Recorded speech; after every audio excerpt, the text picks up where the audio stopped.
Saya udah ada Elizabeth Santosa ya. So, dia ini adalah psikolog anak. Cantik ya? Jadi mau bahas tentang anaknya apa cantiknya? Kan saya juga dari psikologi kan. Oh iya, soalnya Mas Dadi nggak cantik ya. Jadi kok tiba-tiba ada yang cantik gitu ya.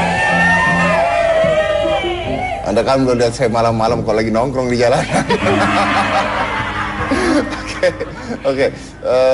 Elisa, jadi ini kita membahas tentang kejadian anak yang 3 orang anak yang meninggal dalam mobil sebenarnya. Tapi tadi saya udah bahas banyak bahwa itu musibah karena sebenarnya mobil itu tadinya tidak ada. Terus dititipkan ke neneknya. Ya begitulah panjang. Tapi sebenarnya bukan itu yang mau saya bahas. Sebenarnya yang saya bahas adalah dulu itu pernah ada sebuah video yang dilakukan sama di luar.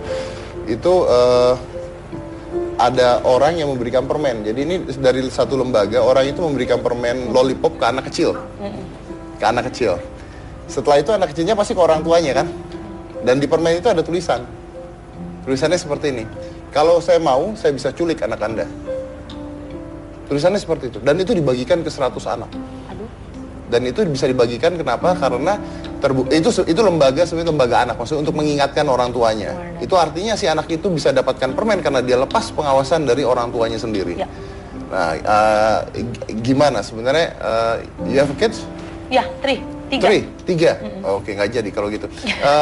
Maksudnya gimana? Gimana caranya supaya Anda kerja, Anda sibuk, tapi anak ini tetap bisa di bawah pengawasan. Oke, baik. Kita kan tahu bahwa sekarang suami istri ikut sama-sama kerja. Saya pun bekerja. Jadi saya paham sekali tidak bisa selalu all the time 24 jam bersama anak. Tapi kita harus punya sistem di rumah. Artinya sistem manajemen yang baik. Terus juga harus ada pendidikan. Pendidikan misalnya gini, pendidikan seksual sudah dimulai dari sejak dini. Saya selalu ingatkan kalau misalnya ketemu anak, lagi ada anak di rumah pagi-pagi, sebelum kita kerja, orang tua bisa ingatkan kepada anak, jangan bicara dengan orang asing. Siapapun itu, yang memberi apapun itu tidak. Karena hal itu kan sudah diulang berkali-kali, sudah masuk ke dalam pikiran, bahkan bawah sadar mereka. Gue agak grogi gue ngomong bawah alam sadar. Jadi intinya harus ada sistemnya. Itu sama Gina, seperti Aska itu setiap kali pulang sekolah itu ada password. Jadi kalau yang jemput orang lain harus tahu passwordnya dia untuk jemput. Itu bener lagi. Supaya nggak salah. Dan itu saya lakukan. Satu saat anak saya lupa passwordnya, saya nggak jemput, biarin aja di sekolah. Sampai besok dia. Terus, siapa tahu dia bukan anak saya. Oh iya benar juga sih. Aduh Aska, nggak pengen ganti papa apa ya? Ganti papa mah enggak lah, tapi butuh ibu. Butuh ibu. Modern banget. Iya.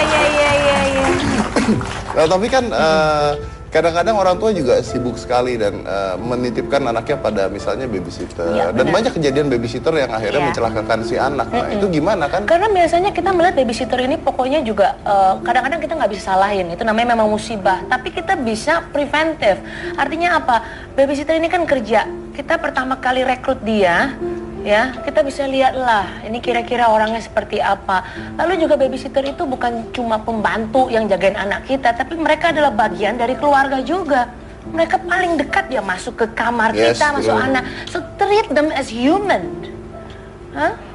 Ya enggak, saya yakin majikannya kalau bisa ngatur rumah dengan baik, nggak membuka peluang juga buat babysitter juga melakukan hal-hal yang karena kadang-kadang juga penggunaan babysitter tuh saya suka sekali melihat ya, ada misalnya lagi makan di restoran gitu mewah gitu ya, ada mereka makan, babysitternya disuruh nunggu di luar. Iya. Tidak diperlakukan seperti keluarga, contohnya. Dan kadang-kadang itu juga berbahaya gitu, karena itu berbahaya gitu. Dan gimana? Makanya saya pernah ngomong gini. Mungkin saya salah, tapi ini hanya perumpamaan. Anda kalau punya jam 100 juta, harganya 100 juta. Jangan 100 juta deh, kita anggap 200 juta. Oh, mahal ya, jam 200 juta. Anda berani nggak titipin ke pembantu Anda? Enggak? Kalau saya ya. Nah, saya juga berani. Saya pernah nitipin uang puluhan juta ke pembantu saya. Tapi saya suka nanya sama orang, kalau Anda punya jam 200 juta, Anda berani nggak nitipin ke pembantu? Enggak. Kenapa nitipin anak ke pembantu berani? Padahal nilai anak lebih tinggi ya. Berarti anaknya di bawah 200 juta. Nah, tapi itu adalah itu akan dijawab lagi ya. Tapi kan saya kerja, tapi itu banyak alasan. Saya tidak membenarkan saya. Ingat, saya tidak mengatakan saya benar, tapi itu adalah analogi. Ya. Itu adalah sebuah analogi dan tidak ada hubungannya dengan Bapak Ibu ini karena ini total musibah. Tapi mungkin ini buat yang lain sebenarnya, Jadi, yang lain. kalau buat kayak saya yang belum nikah, calon punya anak misalnya, pasti kita calon punya anak, amin. Berarti kan harus belajar. Anda anggap anak saya anak kamu nggak apa-apa kok. Ya. Kalau sama Aska itu lebih cocok hubungan kakak sama adik ya, karena beda umur tipis. Kakak sama adik. Siapa tipis beda umur? Sama Aska, aku beda tipis sama Aska umurnya. Oh. Aku kan masih kecil banget, masih Iya. teenager gitu loh. Tapi saya suka yang kecil-kecil kok.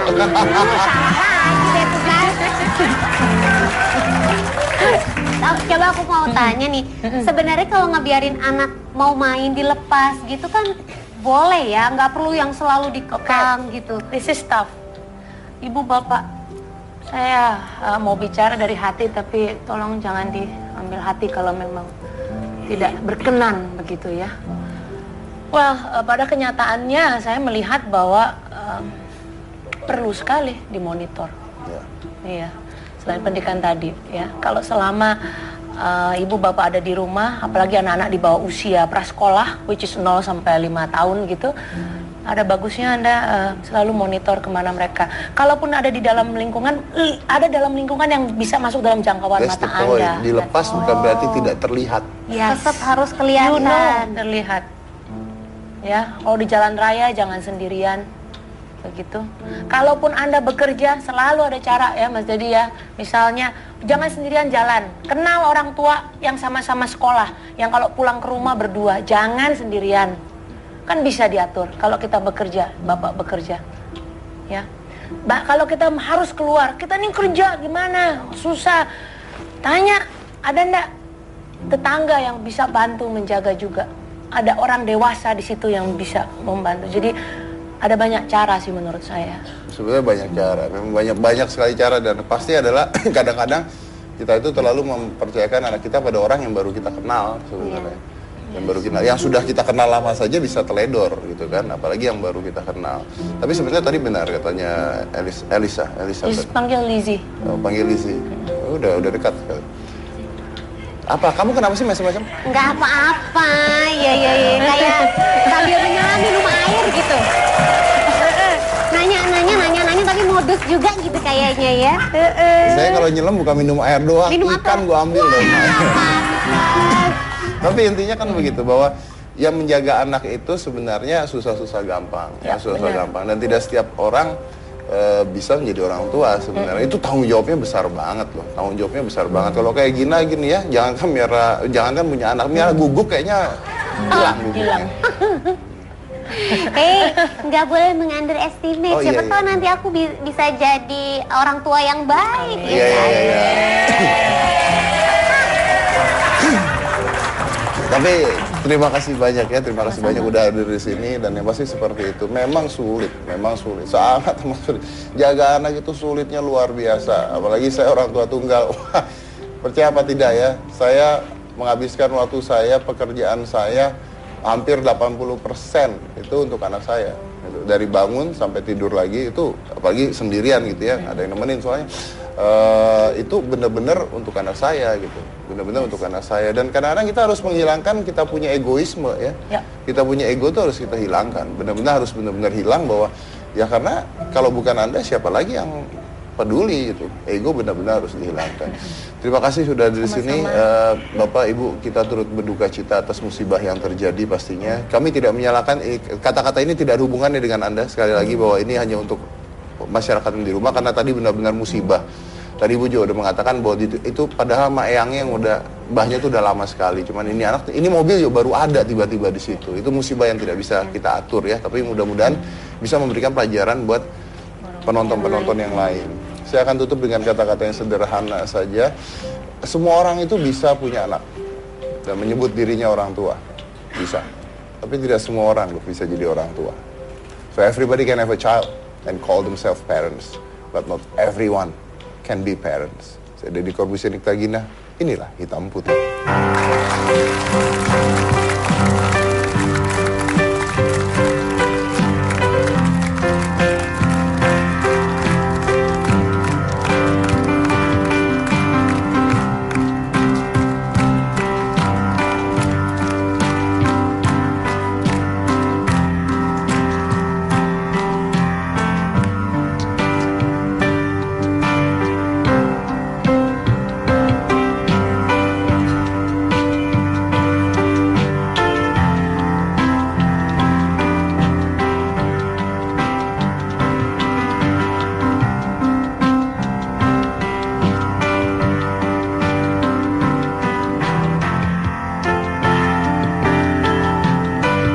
Selalu dikekang gitu. This is tough.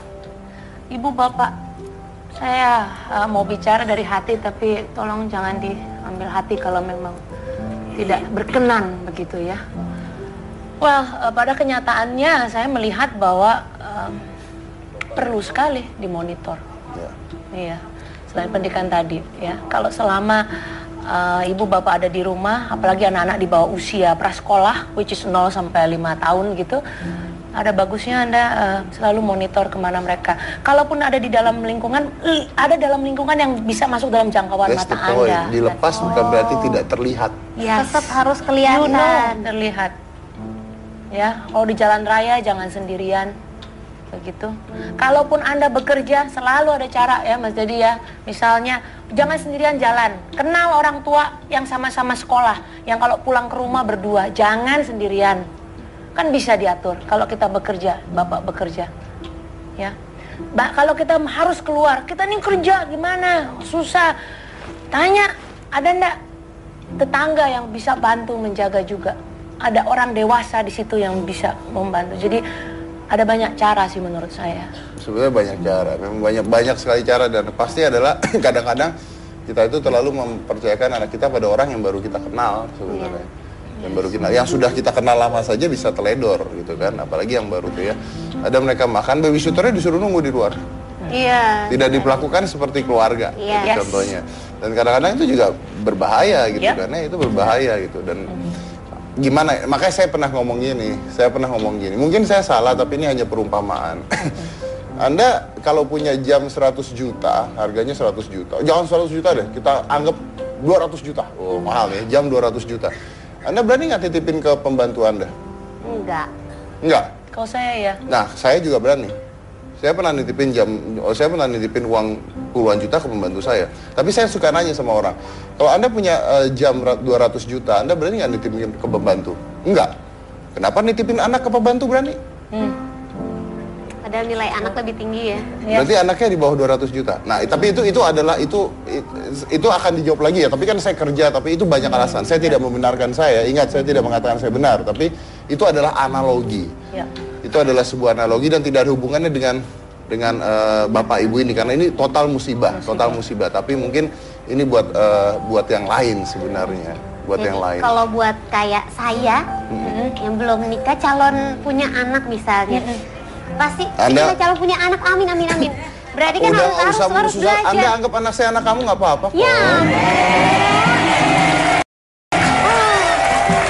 Kalau sama Aska itu lebih cocok hubungan kakak sama. Nitipin uang puluhan juta ke pembantu saya. Tapi saya suka nanya sama orang, kalau Anda punya jam 200 juta, Anda berani nggak nitipin ke pembantu? Enggak. Kenapa nitipin anak ke pembantu berani? Padahal nilai anak lebih tinggi ya. Berarti anaknya di bawah 200 juta. Nah, tapi itu akan dijawab lagi ya. Tapi kan saya kerja, tapi itu banyak alasan. Saya tidak membenarkan saya. Ingat, saya tidak mengatakan saya benar. Tapi itu adalah analogi. Ya. Itu adalah sebuah analogi dan tidak ada hubungannya dengan bapak ibu ini, karena ini total musibah. Tapi mungkin ini buat yang lain sebenarnya. Buat Jadi, yang lain. kalau buat kayak saya yang belum nikah, calon punya anak misalnya. Pasti kita calon punya anak, amin. Berarti kan harus belajar. Anda anggap anak saya anak kamu nggak apa-apa. Ya. Kalau sama Aska itu lebih cocok hubungan kakak sama adik ya, karena beda umur tipis. Kakak sama adik. Siapa tipis beda umur? Sama Aska, aku beda tipis sama Aska. umurnya. Oh. Aku kan masih kecil banget, masih Iya. teenager gitu loh. Tapi saya suka yang kecil-kecil kok. Salah lagi deh tuh kan. Coba aku mau tanya nih, sebenarnya kalau ngebiarin anak mau main dilepas gitu kan boleh ya, nggak perlu yang selalu dikekang gitu. This is tough. Ibu bapak, saya mau bicara dari hati tapi tolong jangan diambil hati.